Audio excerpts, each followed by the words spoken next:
The best marriage advice I've ever received. The best marriage advice. You were trying to say something before I cut that off, right? I said I'm done. I went on a rant. You're good, baby. You did well. You did well.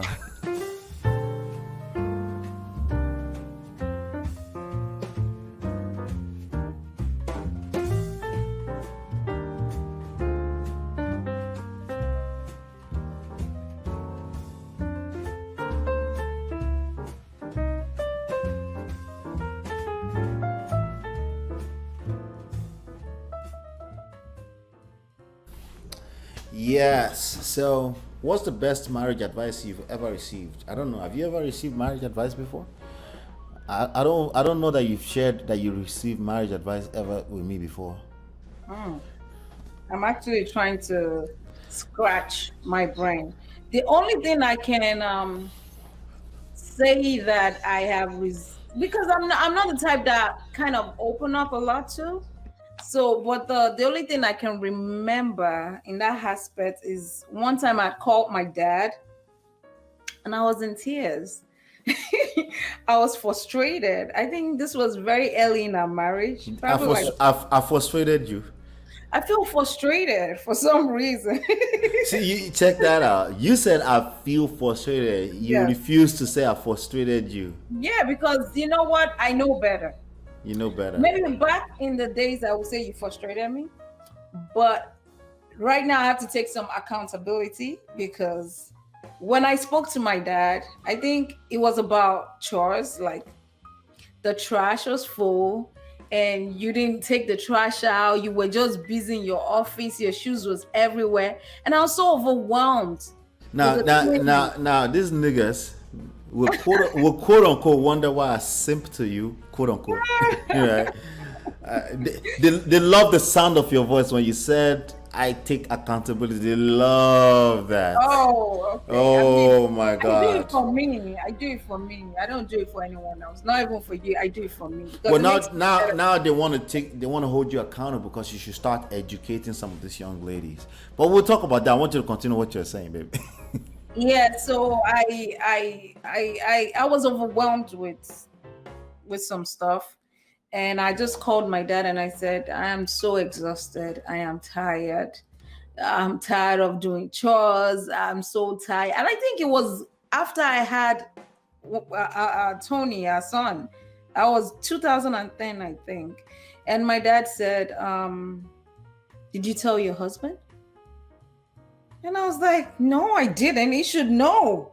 Why do I have to tell him everything? And I was like, no. And he said, my dad calls me my Orikin and was like, Ajoke, whatever you want, tell your husband.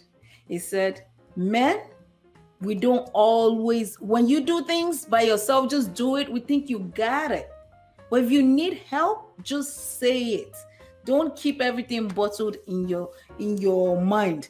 And for me, I feel like that was the best advice he gave me because honestly, That's a good one, baby. you're not a mind reader. How would you know if I don't tell you like, babe, I need your help? Could you help me with this? I should not just assume and say, boy, you should know. Come on, he's an adult. Yeah. Yeah, that's definitely a very good one. I didn't expect that you were gonna pull that, but that's a good one. That's the one I can remember. Right. Now, the one I can think of, the thing is that I've seen or heard a lot of good marriage advice. Most of them I created. Okay, but you're talking about the best one you've received, Yeah, yeah, right? yeah, yeah, yeah, yeah. Don't mind me. I'm just feeling myself right now.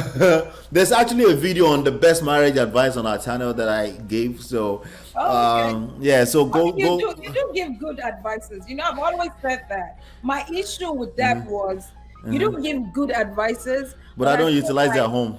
yes, that was my struggle in the past. Like, Right, dude, right, you right, give right. awesome advices. Let us use some of this, man. Yeah. No, no. So you're right. I've always been in a space where I could see other people's issue, but I You do. definitely had a blind spot back On then. your side, yes. Yeah. Now, my thing is that I will give you two. The Okay. first advice I created, okay. Because you just said it, and I want to give this advice to men since I created it. And this advice is this: you have to read some mind. Once you just said squash it, you have to read some mind.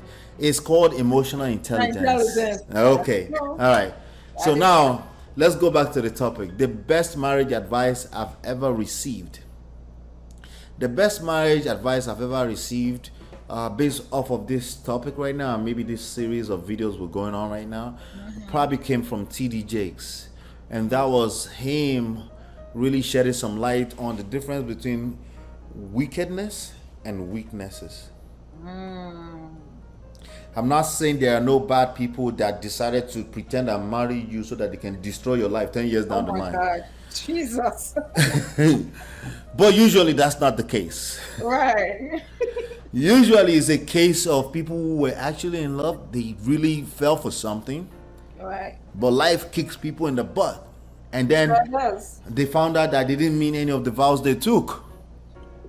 Nobody goes to the altar saying, I'm going to go say I do without meaning I want to do. That's true. Even though we say all the time, people that go to the altar to say I do, they don't know what they're doing. That's because we're speaking from reality. That's all. Yes. Yes. But they actually thought they will mean it. Most people, Because they're in the space where they're in love, they're infatuated. Yes. They think they know what love is, but they're just in love. Right?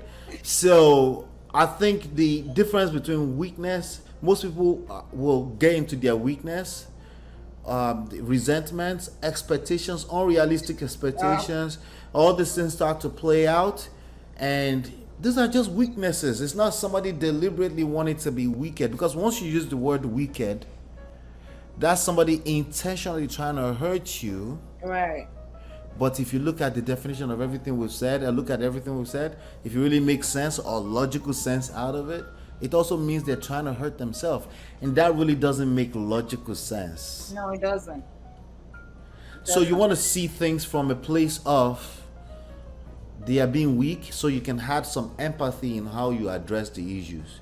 You should still address the issues, but you need some empathy involved in that. Because if you go from a place of right and wrong, you will also hurt yourself. By the way, you're caught up in your emotions by doing that. You may think you're logical because you think right and wrong. You think of things as black and white. That's your emotions. It's just camouflage. It's more about your actions, not not about the nonsense that's coming out of all of us' mouth. It's about your actions. These days, people just talk too much. Stop talking and start doing. I need to see more actions. Well, in fact, when I see people who talk a lot, I kind of look at them sideways like, let me see the way you move, not the way you're I mean, with everything we're saying, we're talking too, and you can't censor us. We're gonna keep talking about this. Right. Not this kind of talk. I'm talking about when you actually go and sit on an app for like 9 hours talking about something you've never experienced, and then judging. Babe, don't mind me. That was a dry joke. Don't mind me. Yeah. Judging.